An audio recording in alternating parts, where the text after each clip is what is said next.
Faites une pause un instant et écoutez attentivement. Ce que je suis sur le point de vous dire pourrait paraître absurde, mais c'est l'absolue vérité. Tout ce que vous croyez sur le succès est faux. Ce n'est pas l'intelligence, ce n'est pas la chance, ce n'est pas le talent, c'est quelque chose de si simple et pourtant si puissant que seul 1% des gens dans le monde ont le courage de l'appliquer. Et savez-vous ce qui est encore plus fou? Ce 1% contrôle presque tout l'argent de la planète. Maintenant, dites-moi, et si tout ce qu'on vous a appris sur l'argent était un mensonge? Et s'il ne vous fallait que quelques mois pour tout changer? J'ai appris qu'une seule idée peut tout changer. Je ne parle pas de n'importe quelle idée, de celles qui surgissent et disparaissent à midi. Je parle de cette idée qui vous reste en tête, qui vous empêche de dormir la nuit, qui fait battre votre cœur plus vite. C'était l'une de celles qui m'ont tiré de la médiocrité. Je n'avais rien, aucune éducation formelle, aucun diplôme, aucun plan. Je faisais des boulots qui me gênaient, vivant au jour le jour, juste pour payer les factures. Et puis, quelqu'un a mis un livre entre mes mains. Réfléchissez et devenez riche. Je n'avais aucune idée que ces pages contenaient quelque chose de si puissant que cela changerait le cours de ma vie. Mais ce n'était pas le livre en lui-même, c'était l'idée qui est née en moi en le lisant. Une idée qui disait « Vous pouvez tout changer si vous changez ce que vous croyez de vous-même ». J'ai commencé avec ce que j'avais, presque rien. J'ai ouvert une petite entreprise de nettoyage. C'était un travail simple, parfois humiliant, mais c'était le premier pas que je faisais en croyant en une nouvelle vision. Je me souviens clairement, je nettoyais un sol pour $30 par mois. $30. Aujourd'hui, cela semble insignifiant, mais à ce moment-là, c'était le symbole de quelque chose de plus grand.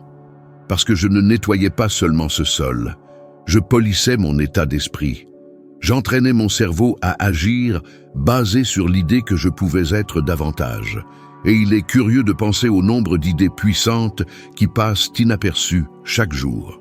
Peut-être avez-vous ressenti cette impulsion de démarrer quelque chose de nouveau, ouvrir une entreprise, changer de carrière, étudier quelque chose de différent.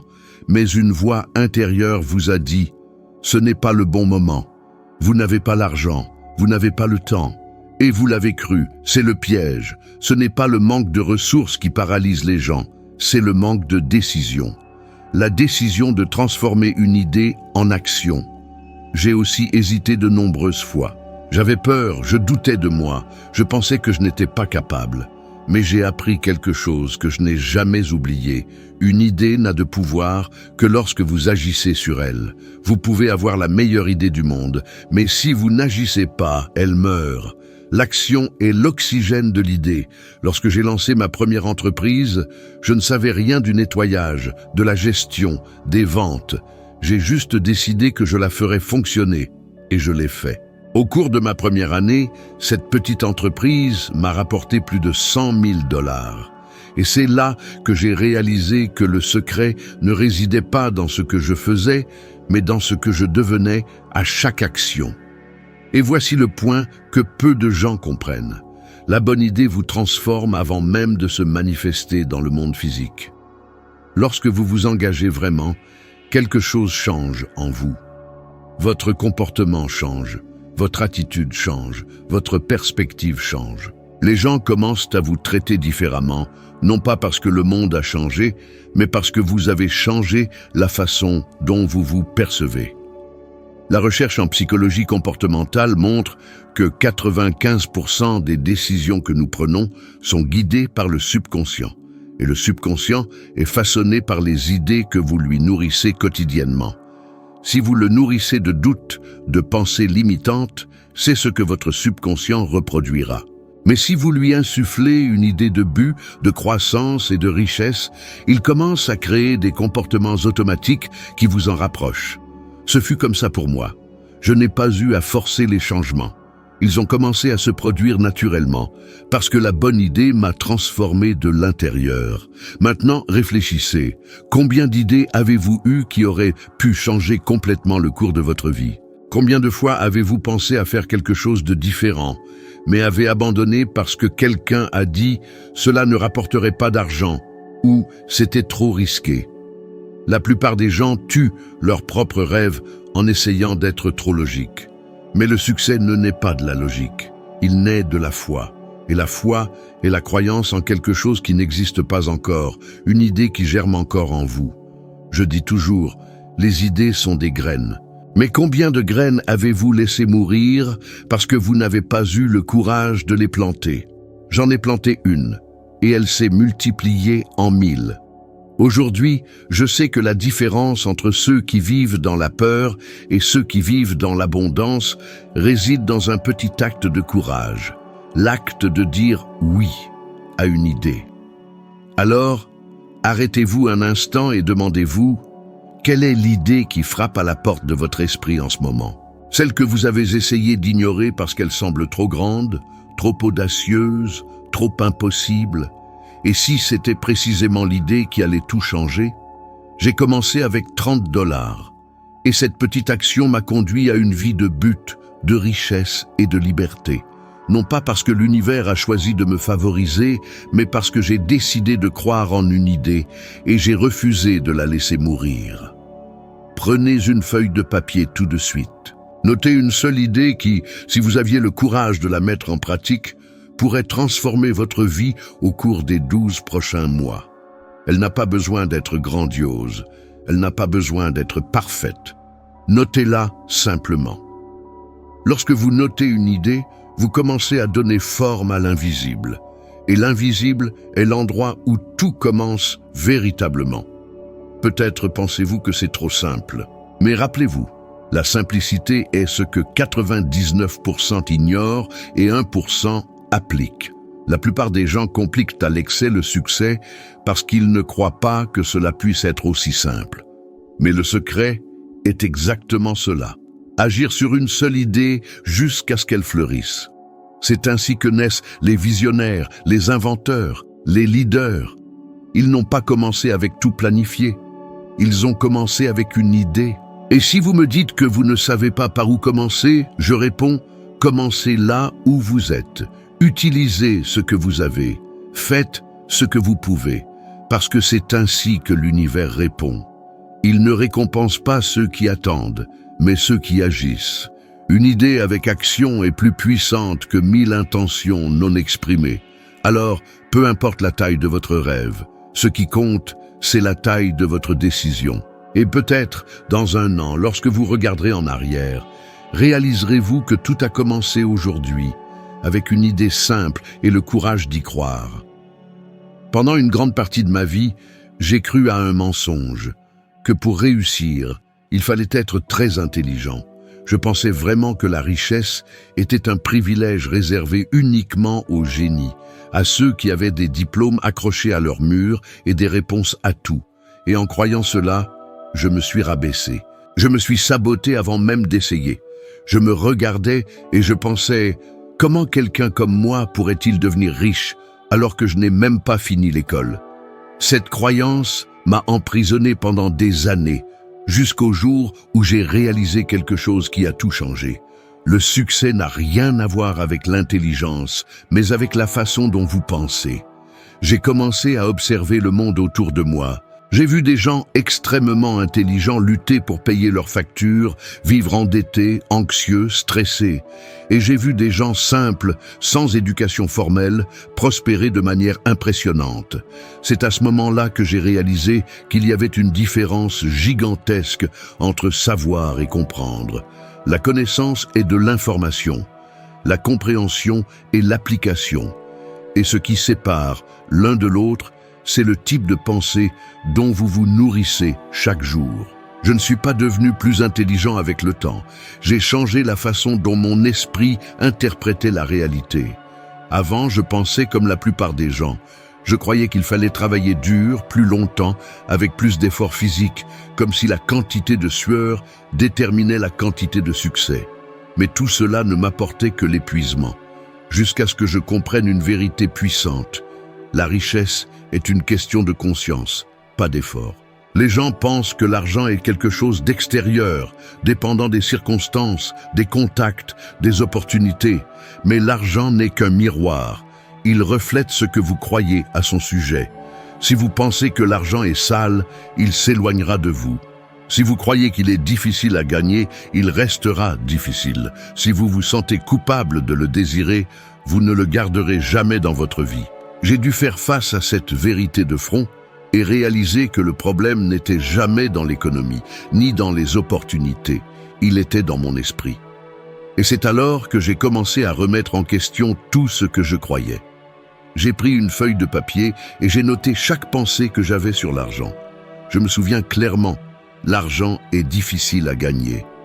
L'argent ne pousse pas sur les arbres. Il faut de la chance. Les riches ne vont pas au paradis. Et puis j'ai regardé ces phrases et j'ai demandé d'où cela venait-il.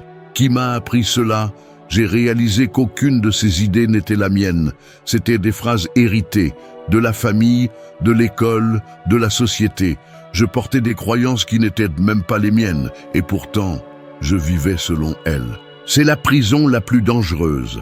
Croire que vos pensées sont des vérités, alors qu'en réalité, elles ne sont que des répétitions de ce que vous avez entendu tout au long de votre vie.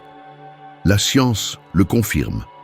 Des études sur la neuroplasticité montrent que le cerveau humain crée des circuits de répétition, et plus vous renforcez une croyance, plus elle semble réelle.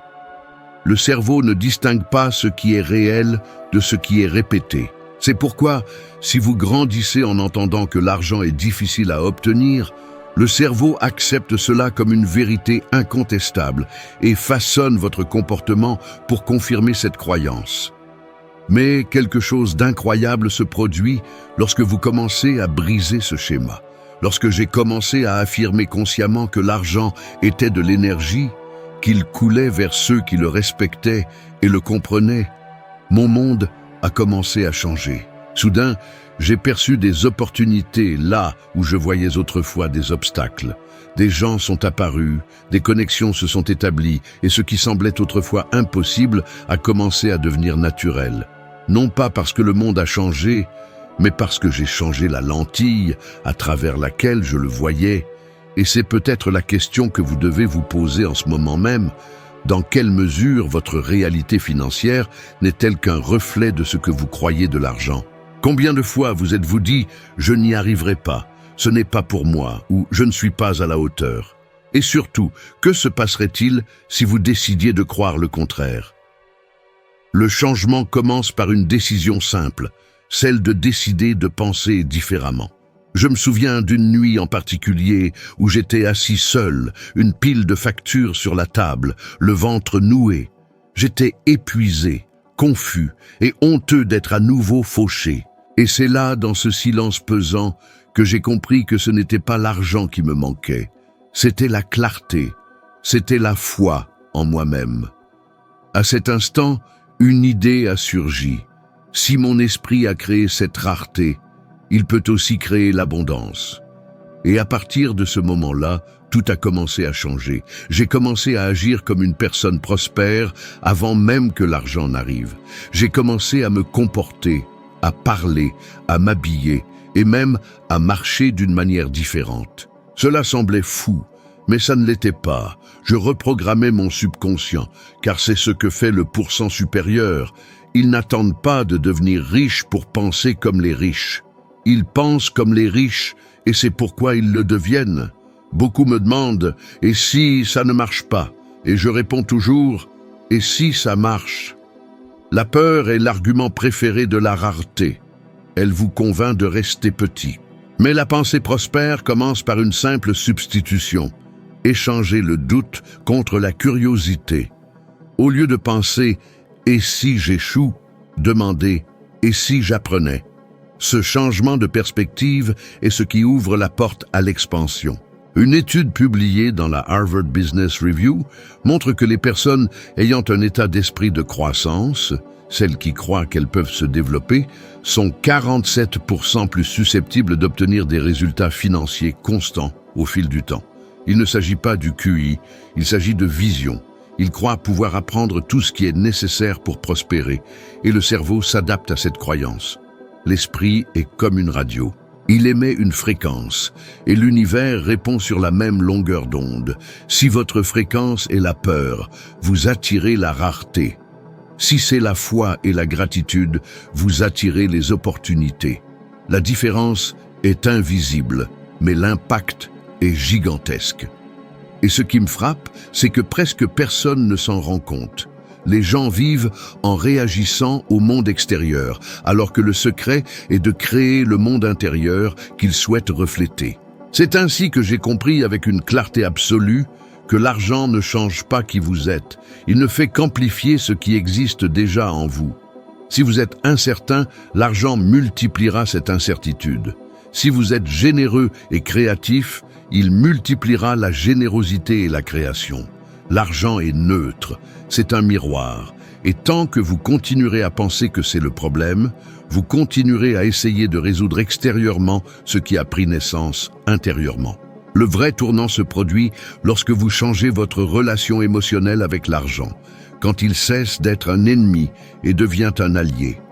Lorsque vous comprenez que ce n'est qu'une forme d'énergie, et l'énergie circule là où il y a du mouvement. Arrêtez de le bloquer avec la culpabilité, la peur et les vieilles croyances. Commencez à considérer l'argent comme un outil d'expansion. Et je vous le garantis, lorsque vous changerez ce que vous croyez, les opportunités qui semblaient autrefois lointaines commenceront à se diriger vers vous.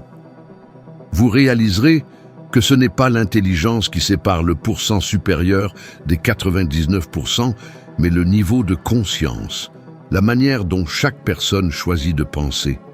Parce qu'au final, ce n'est pas le diplôme affiché au mur qui définit votre destin. C'est ce que vous croyez quand personne ne vous regarde. Je me souviens du jour où je suis entré pour la première fois dans un grand auditorium.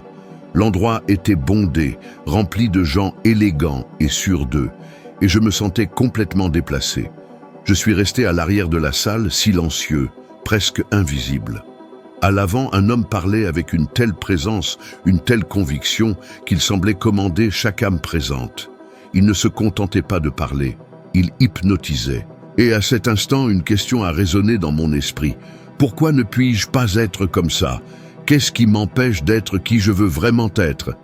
Et la réponse était simple, la peur du jugement. Pendant de nombreuses années, cette peur fut ma compagne. Elle marchait avec moi, me paralysait, me rendait silencieux quand j'avais quelque chose d'important à dire. Combien de fois ai-je voulu exprimer une idée et ai-je ravalé mes mots parce que j'avais peur de ce que les autres penseraient? Combien de fois ai-je renoncé à essayer quelque chose de nouveau parce que quelqu'un pourrait me traiter de fou? C'est le genre de prison que personne ne voit, mais qui maintient des millions de personnes enchaînées intérieurement. Ce jour-là, à l'arrière de l'auditorium, alors que je regardais cet homme parler, quelque chose s'est produit. Il a prononcé une phrase qui a transpercé ma poitrine comme un éclair. « Si vous voulez être libre, vous devez être vous-même. » Ces mots m'ont frappé parce que je savais, au fond de moi, que je n'étais pas moi-même. J'étais ce que les autres attendaient de moi. Et à cet instant, j'ai réalisé le coût silencieux de vivre pour plaire. La plupart des gens vivent ainsi, cherchant l'acceptation, craignant le regard des autres, modelant leur comportement pour s'adapter à des schémas qui n'ont jamais été les leurs. Nous grandissons en apprenant à ne pas faire d'erreurs, à ne déranger personne, à ne pas nous faire remarquer. Et sans nous en rendre compte, nous sacrifions ce qu'il y a de plus précieux, notre authenticité. C'est pourquoi tant de gens vivent dans une angoisse constante, même en menant une vie correcte. Ils respirent, mais ils ne vivent pas vraiment. Si vous voulez changer votre vie, commencez par vous permettre d'être qui vous êtes. Arrêtez d'attendre l'approbation du monde. Arrêtez de demander la permission d'exister. La vie ne récompense pas ceux qui se cachent. Elle récompense ceux qui ont le courage de se montrer. Aujourd'hui, lorsque je monte sur scène ou que je parle à des milliers de personnes, je ressens toujours des papillons dans le ventre. La différence est que maintenant je sais que ce sentiment est un signe que je suis vivant, que je suis authentique. La peur est toujours là, mais elle ne me contrôle plus. Je la regarde et je dis « Merci de me faire savoir que je grandis ». La liberté commence lorsque vous choisissez d'être authentique, même si cela signifie être incompris. Parce que la vie dont vous rêvez n'est pas de l'autre côté du succès. Elle est de l'autre côté de la peur du jugement. Le doute est le voleur le plus silencieux et le plus destructeur qui existe. Il ne crie pas, n'apparaît pas soudainement, mais il s'infiltre petit à petit jusqu'à paralyser complètement votre capacité d'agir. J'ai vécu emprisonné par lui pendant des années. J'avais peur de faire des erreurs, peur d'avoir l'air idiot, peur d'essayer et d'échouer. Je me souviens des fois où j'étais assis en réunion et où je restais silencieux. Même quand j'avais des idées qui auraient pu changer le cours des choses. Je savais que je pouvais apporter ma contribution, mais la peur de ce qu'ils penseraient si je disais quelque chose de travers était plus grande que le désir de parler. Je préférais partir silencieusement, frustré, plutôt que de risquer d'être jugé. Et c'est ainsi que le doute commence à vous détruire, lentement, avec de petites concessions quotidiennes qui semblent inoffensives, mais qui vous éloignent de votre propre grandeur. Je croyais que le doute était de la prudence, qu'il valait mieux trop réfléchir avant d'agir, mesurer toutes les conséquences, attendre le bon moment. Mais le bon moment n'est jamais arrivé, parce que le doute ne cherche pas la sécurité, il cherche le contrôle, et le contrôle total est une illusion. Pendant que vous essayez de prédire chaque détail, la vie continue de passer. Les opportunités surgissent et s'estompent. Des gens moins préparés mais plus courageux avancent, et vous restez immobile, observant, essayant de comprendre où vous avez commis une erreur. Mais l'erreur n'est pas d'essayer, c'est d'attendre trop longtemps. C'est lorsque j'ai rencontré Earl Nightingale que j'ai entendu quelque chose qui a bouleversé mon monde. Il a dit « La plupart des gens croient que les autres peuvent, mais qu'eux ne le peuvent pas. » À l'époque, j'ai pensé « Il a raison, mais ça ne s'applique pas à moi. » Et c'est là que j'ai réalisé l'étendue de mon aveuglement. Parce que c'est exactement ce que fait le doute. Il vous convainc que vous êtes une exception négative, que vous êtes le seul qui ne peut pas, ne sait pas, ne mérite pas. J'ai passé des années à croire cela, jusqu'à ce que je comprenne que personne ne n'est confiant.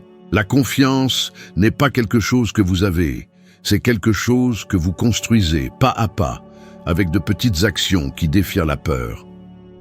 La première fois que j'ai dû agir malgré le doute, ce fut lorsque j'ai décidé d'ouvrir mon entreprise de nettoyage.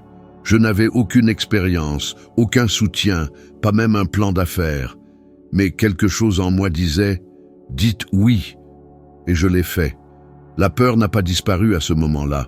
En fait, elle a augmenté. Mais avec le temps, j'ai réalisé que chaque action, même imparfaite, diminuait le pouvoir du doute sur moi. J'ai échoué plusieurs fois, j'ai perdu des contrats, commis des erreurs de base, été rejeté. Mais chaque erreur me rendait plus fort, parce que le doute ne survit pas à l'action. Il a besoin d'inertie pour exister. Combien de fois vous êtes-vous retenu d'essayer quelque chose par peur de paraître incompétent? Combien d'opportunités avez-vous laissé passer parce que vous ne vous sentiez pas prêt? Le doute se déguise en prudence, mais en réalité, c'est la peur qui se fait passer pour de la logique. Il vous convainc que penser davantage vous protégera, alors qu'en vérité, la suranalyse ne fait que vous paralyser. Et pendant que vous pensez, la vie se déroule sans vous. La psychologie moderne appelle cela la paralysie par l'analyse. L'état où l'esprit croit progresser simplement en pensant, mais se cache en réalité de l'action. Des études montrent que plus de 70% des gens repoussent les décisions importantes par peur de l'échec. Et le plus intéressant est que, lorsqu'ils agissent enfin, ils réalisent que la peur était 10 fois plus grande que l'obstacle réel. J'ai vu cela m'arriver d'innombrables fois. Ce que j'imaginais être un mur infranchissable n'était en fait qu'une ombre projetée par ma propre hésitation. J'ai découvert que le doute se nourrit de l'absence de mouvement. Il prospère dans l'espace entre l'intention et l'action. C'est dans cet intervalle qu'il grandit. C'est pourquoi j'ai appris à agir vite. Quand une idée surgit, je ne laisse pas la peur penser pour moi. J'agis. Car chaque fois que vous hésitez, le doute gagne en force. Mais chaque fois que vous agissez, il s'affaiblit. C'est une bataille invisible qui fait rage en vous chaque jour. Chaque décision, aussi minime soit-elle, est une victoire. J'aime comparer le doute de soi à une mauvaise herbe. Si l'on ne l'arrache pas, elle se propage et envahit notre jardin mental. On commence par douter de ses idées, puis de ses capacités et enfin de sa valeur, jusqu'à ce que, sans même s'en rendre compte, on en vienne à remettre en question sa propre existence. À ce stade, ce n'est plus le monde qui nous limite, c'est nous-mêmes. C'est pourquoi j'ai décidé de déclarer la guerre au doute. Je savais que si je ne le maîtrisais pas, il me maîtriserait. J'ai commencé par quelque chose de simple. J'ai dressé la liste de tout ce que je n'avais pas osé faire au cours de la dernière année par peur.